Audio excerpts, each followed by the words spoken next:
కృష్ణాన్న నీకు రెండు చేతులు జోడించి నేను వేడుకుంటున్నా, ఇప్పటికైనా పార్లమెంట్లో బిల్లు చేసి రాజ్యాంగబద్ధమైన వర్గీకరణ చేసేయి. నేను వద్దంటలేను. వీళ్ళ మీదే మొత్తం. నువ్వు అన్నావు కదా, నా జాతి అవసరం కోసం నేను ఒకరి కాలు మొక్కాల్సి వచ్చింది, నా జాతి కోసం ఇదంతా చేయాల్సి వచ్చింది అన్నావు కదా. ఇప్పటితో నన్ను తిరిగి ముగింపు సభ పలుకుతూ పైన ఎవరున్నారు?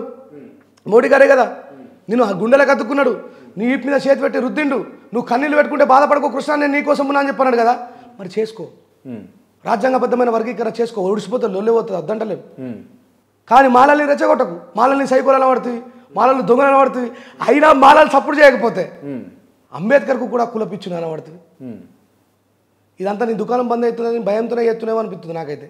ఇప్పుడు మాలోళ్ళు నేను ఒకటి చెప్తా క్రాంతి, చంద్రచూడ్ గారు జడ్జిమెంట్ సలహాలు సూచనలు ఇచ్చింది, గుర్తుపెట్టుకో మనోళ్ళని. అందుకే ఈ మాట అంటే కూడా మాలోళ్ళకి చదువు ఉన్నది, మాది వాళ్ళకి చదువు లేదు, మమ్మల్ని చదువులేదు అంట. ఇట్లా ఇదొక బాధ. నేనేమంటున్నా, ఆ జడ్జిమెంట్ చదువుతానే కదా మనకు అర్థమయ్యేది. అక్కడ ఏమని చెప్తున్నాడు, రిజర్వేషన్కు టైం బాండ్ విధించమంటున్నాడు.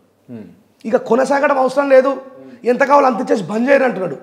ఇప్పటికీ కూడా ఎస్సీ ఎస్టీలకు ఇల్లు ఇవ్వము అని చెప్పి బోర్డు పెడుతున్నారు బయట. రిజర్వేషన్ మన అభ్యున్నతిని పెంచడం కోసం కాదు క్రాంతి, మనకు భోజనం కోసం కాదు క్రాంతి, సమాజంలో ఈక్వాలిటీ కోసం పెట్టిండు అంబేద్కర్ గారు. ఆ ఈక్వాలిటీ ఎప్పటి వరకు అయితే సమాజంలో ఉండదో రిజర్వేషన్ అప్పటి వరకు ఉంటుంది. ఈ రిజర్వేషన్కు ఎస్సీ ఎస్టీ అట్రాసిటీ కేసుకు కూడా లింక్ ఉంటుంది. ఇలా క్రిమినల్ ఎయిర్ పెడతా అంటున్నాడు. చంద్రచూడ్ గారి తండ్రి గారేమో 11 సార్లు జడ్జిగా కొనసాగచ్చు, కానీ మాలా మాదిగోలు మాత్రము ఈ దేశంలో ఒకటేసారి రిజర్వేషన్ ఉపయోగించుకొని ఊకోవాలట. ఇది ఎక్కడ న్యాయం? పండిట్ జవహర్లాల్ నెహ్రూ గారు వాళ్ళ కూతురు ఏ ప్రభుత్వం తీసుకున్నా, నరేంద్ర మోడీ గారు ఇలా మూడు సార్లు అయినారు. ఈయననే మహారాష్ట్ర ఎలక్షన్లో ఏమంటున్నాడు, మేరా భాయ్యో హమ్ బాటేతో కాటైతే మనం విడిపోతే కథమైపోతాం అంటాడు ఓబీసీలని. సోమన్నకి ఈ సందర్భంగా నేను సమాధానం చెప్పాలి. నీ ముంగట్నే కూర్చోరన్నాడు, ఏబిసిడి వర్గీకరణ బీసీలలో జరిగితే తప్పులేదు కానీ ఎస్సీలలో జరిగితే తప్పెందుకు అని. సోమన్న, ఏబిసిడి వర్గీకరణ బీసీలలో జరిగితే తప్పెందుకు లేదంటే వాళ్ళకి అంటరానితనం లేదు, మనకు అంటరానితనం ఉన్నది. ఇదే సోమన్నని, ఇదే సుక్కరాం నర్సేని, ఇదే రెంజాల రాయేసి రేపు పొద్దుగల ఊచకోతకు వస్తారు. మనం అనుకుంటాం మనం కమ్యూనిజం కోసం పోరాడినాం, మనం అంబేద్కరిజం కోసం పోరాడినాం, మనం మితవాదుల మీద పోరాటం చేసినాం. ఆ స్వేచ్ఛని కోల్పోతాం. వీళ్ళకి అర్థమవుతుంది. ఆ ఏబిసిడి వర్గీకరణ మాత్రమే చూపిస్తుంది. వెనకాల దాంట్లో 500 పేజీలలో ఏం రాసిందో తెలియదు వీళ్ళకి. తెలియకపోతే కనీసం దాంట్లో ఉన్న మేధావులను అడిగి తెలుసుకోవాలి కదా. ఒకటేసారి ఉపయోగించుకోవాలి, అయిపోయింది.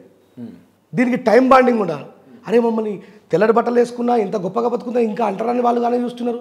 అంతెందుకు క్రాంతి, ఇదే ప్రభుత్వంలో బీజేపీ గవర్నమెంట్లో మన కొత్త పార్లమెంటుకు ముర్ము గారు మన రాష్ట్రపతికి ఎందుకు ఆహ్వానం లేదు? కేవలం ఒక అంటరానమే కదా. అఖిలేష్ యాదవ్ గారు రామ జన్మభూమిలో ఉన్నటువంటి అయోధ్యకు పోయి వచ్చిన తర్వాత గంగనీలతో అడిగినారు. ఒక బీసీలకు జరిగిన అవమానం ఒక మాజీ సీఎంకు. ఈ దేశంలో ఎప్పటి వరకైతే అంటరానితనం ఉంటుందో అప్పటి వరకు రిజర్వేషన్ ఉండాల్సిందే. ఏబిసిడి వర్గీకరణ మళ్ళీ చెప్తున్నా, ఇప్పుడు ఏబిసిడి వర్గీకరణ జరిగితే అంటరానితనానికి ఏం లింక్ ఉంటుందన్న? ఇప్పుడు దాన్ని ఆ 500 పేజీలలో ఏమున్నా అదే చదవమని. సరే చెప్పండి ఒకసారి, మీరు ఓవరాల్గా చెప్పండి అర్థమయ్యే పద్ధతిలో మాలమాధవులకు అందరికీ. ఏబిసిడి వర్గీకరణ రాజ్యాంగబద్ధంగా జరగాల. ఈ తెలంగాణలో మాదిగలే ఎక్కువ ఉన్నారు కాబట్టి మాదిగలకే రిజర్వేషన్ ఉండాలా.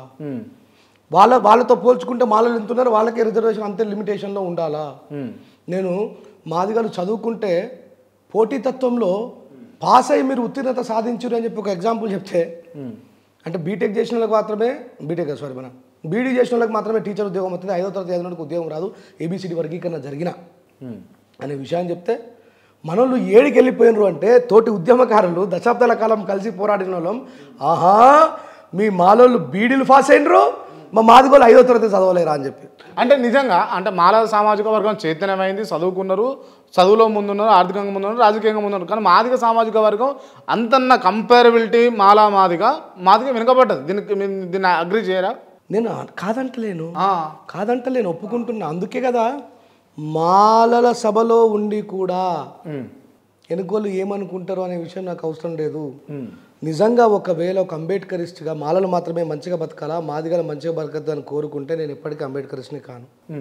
అంబేద్కర్ గారు అందరి కోసం ఇచ్చారు, కేవలం మాలల కోసం మాదిగల కోసం కాదు. 59 కులాల కోసం ఇచ్చారు. ఎస్సీలలో 59 కులాలు అభ్యున్నతికి రావాలన్నారు. రాష్ట్ర ప్రభుత్వం ఏం చేయాలా?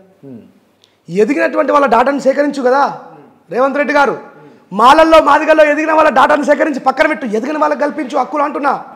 నువ్వు ఒకవేళ చేయాలనుకుంటే నీ చేతిలో లేదా అధికారం, నువ్వు ఇలా కావాలని చెప్పి ఏబిసిడి వర్గీకరణ చేసినా మళ్ళా సుప్రీంకోర్టులో మాయావతి గారు, మధ్యప్రదేశ్ వాళ్ళు, చంద్రశేఖర్ ఆజాద్, బీహార్ వాళ్ళు అధికంగా మాదిగా ఎంపీలే వచ్చి మళ్ళీ దాన్ని క్లాసిఫై చేసేసి ఆపేస్తారు. కానీ మళ్ళీ తెలంగాణలో, ఆంధ్రాలో అంటే ఏ రాష్ట్ర ప్రాతిపదికన ఆ రాష్ట్రం చేసుకోవచ్చు అని చెప్పేసి సూచించిందా లేదా సుప్రీంకోర్టు చెప్పండి? లేదు, సూచనలు చేసింది సుప్రీంకోర్టు. ఫైనల్ కాదు, గుర్తుపెట్టుకోండి. మళ్ళీ చెప్తున్నా, supreme court is not a supreme in front of Indian constitution, the boss of Indian constitution for Indian all. ప్రతి దానికి బాస్ ఇండియన్ కాన్స్టిట్యూషన్ కు లోబడే సుప్రీంకోర్టు కూడా ఉండాలి. అంటే సుప్రీంకోర్టును కూడా ధిక్కరిస్తున్నారు మీరు, అంతేనా? మీరు మేము రాజ్యాంగం కోసం పోరాడతాం, మేము ధిక్కరిస్తలేం. రాజ్యాంగం ఏం చెప్తుందో అది చేస్తున్నాం.